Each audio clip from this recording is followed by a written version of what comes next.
The day my grandfather died in the spring of 1979, my grandmother emptied his pockets onto the kitchen table. I was 25 years old, and I stood there and watched her do it. There were 4 things: a pocket knife, a folded handkerchief, a short piece of twine wound and tucked, and a brass match safe about the size of a shotgun shell. That was it. 78 years of a man, and what he had on him was 4 things.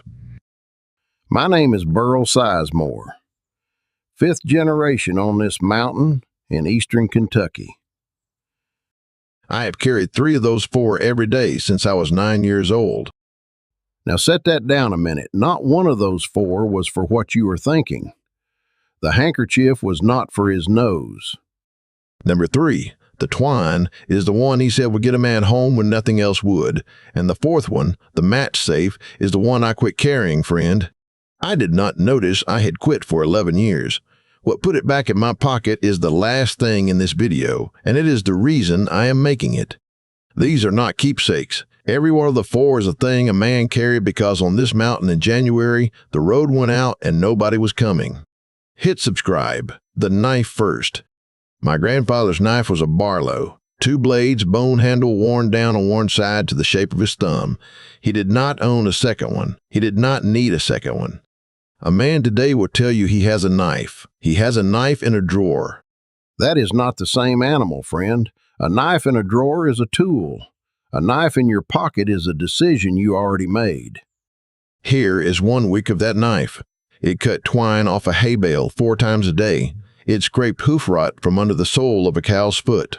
It cut the eyes out of seed potatoes in March, sitting on an upturned bucket by the crib. It opened every letter and every feed sack that came onto this place for 45 years. And on a cold Sunday, it went into the crack of a stuck window sash and popped it because the hardware store was 11 miles away and closed. That is not a special week. That is a week. Now here's the part nobody tells you. He did not keep it sharp because he was proud of it. He kept it sharp because a dull knife is the one that cuts you. A sharp blade goes where you point it. A dull one skates off and finds your hand. Every man on this ridge knew somebody with a scar across the meat of the thumb, and every one of those scars came off a dull blade. He stropped it on his belt, not sharpened, stropped. Sharpening is once a season, on a stone. Stropping is the 8 seconds while you walk to the barn, and it is the reason his blade never got dull enough to be dangerous in the first place. Blade flat to the leather, spine leading, drag it back towards you, never push the edge in. 10 pulls aside. Here is the one rule on the knife. He never used it as a screwdriver, a pry bar, or a can opener. Not once. The tip is the part you need for the fine work, and the tip is the part that snaps.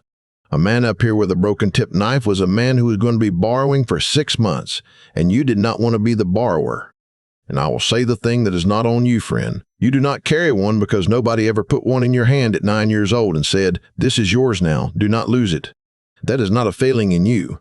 That is a handing down that got interrupted, and probably not by anybody in your family on purpose. That one they replaced with a drawer. The next one they replaced with a paper box. Here is where everybody guesses wrong. You are thinking the handkerchief was for his nose. Sometimes it was. But if that were all it was, he would have carried a cheap one, and he did not. My grandmother hemmed us out of good cotton, 4 of them in the drawer, and when one went thin, she cut it up for rags and made another. You do not do that for a nose. It was a strainer. Milk came out of the barn with chaff in it and went through a handkerchief on the way into the can. It was a pot holder for a skillet handle that had been on the stove all morning. It was a dust mask when he shoveled lime, tied over his mouth. It went over the eyes of a spooked mule so the mule would load. It was a bag, and a man with a handkerchief has a bag. You can carry a dozen eggs a half mile in one if you tie the corners right, and I have. And when he cut the heel of his hand on a piece of roofing tin in 1971, the handkerchief is what he held on it until my grandmother could get him down the mountain. I will be straight with you about that one, friend. Pressure and get to a doctor. That is the whole of what I know and the whole of what I will tell you. He got 7 stitches and a tetanus shot, and the reason that story ends well is the doctor, not the cotton. Now here is the piece you can use tomorrow. A handkerchief is the only thing you own that becomes whatever the situation is. A multi-tool has 14 jobs, and the factory picked all 14. A square of cotton has no jobs until you give it one. That is a real category of usefulness, and we quietly stopped carrying the only item in it. Here is the one rule on the handkerchief. Clean one in the left pocket, working one in the right, and they never trade places.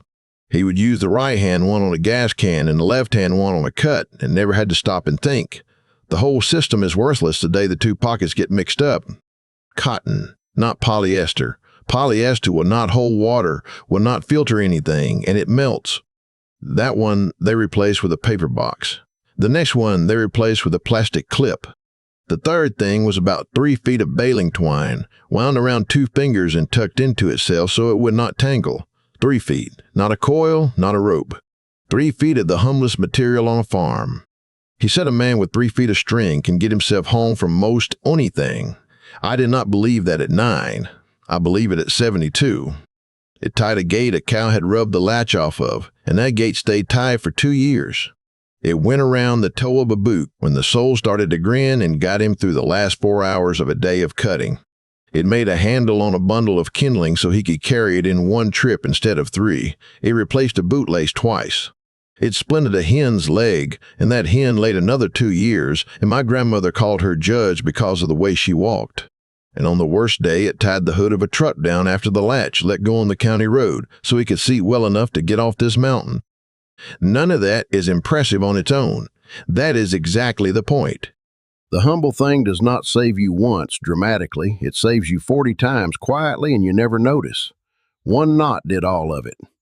2 half hitches. You can tie it in the dark with 1 hand and your teeth. It holds under load, and it comes loose with a pull when you want it to. He never learned a second knot and never needed one. Here's the one rule on the twine. It comes out of your pocket and it goes back in, every time. The man who uses his string and walks away is the man who has no string the day he needs string. He cut a foot off a bale and rewound his pocket piece standing right there in the barn before he did anything else. That is a small discipline, and it is the whole difference between owning a thing and having a thing. Pattern break, friend. Yeah. Everything so far your own grandfather could have walked you through in an afternoon. What is left is the one I got wrong, and I got it wrong for 11 years without knowing it. A brass match safe, screw cap, rubber gasket, about the size of a shotgun shell. Inside it, 8 or 9 strike-anywhere matches and a square inch of sandpaper glued into the cap. He carried that thing every day of his life, and I never once saw him use it. That is not a small detail, friend. 45 years, never needed it, never left the house without it. I carried one from the time I was 9. And somewhere around 1994, I quit. I did not decide to quit. Nobody quits on purpose. The truck got a lighter in the dash. The stove got an igniter you push. There was a box of matches on the shelf over the sink, and another in the drawer by the door, and a lighter in every coat I own. And one morning I got dressed, and the match safe was on the dresser instead of in my pocket, and 11 years went by. Here is what put it back. I was up on the Ridge Road in February, and the truck quit. Not dramatic. It just quit, the way an old truck does. And I sat there and did the inventory the way you do. I had a knife. I had a handkerchief. I had my string. And I had a lighter that had been in an unheated truck since November, and I flicked it 11 times, and it did not light. Nothing bad happened.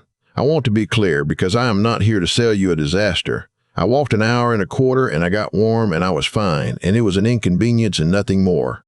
But I sat in that truck a minute first, and I understood something about my grandfather I had been looking straight at for 60 years and had not seen.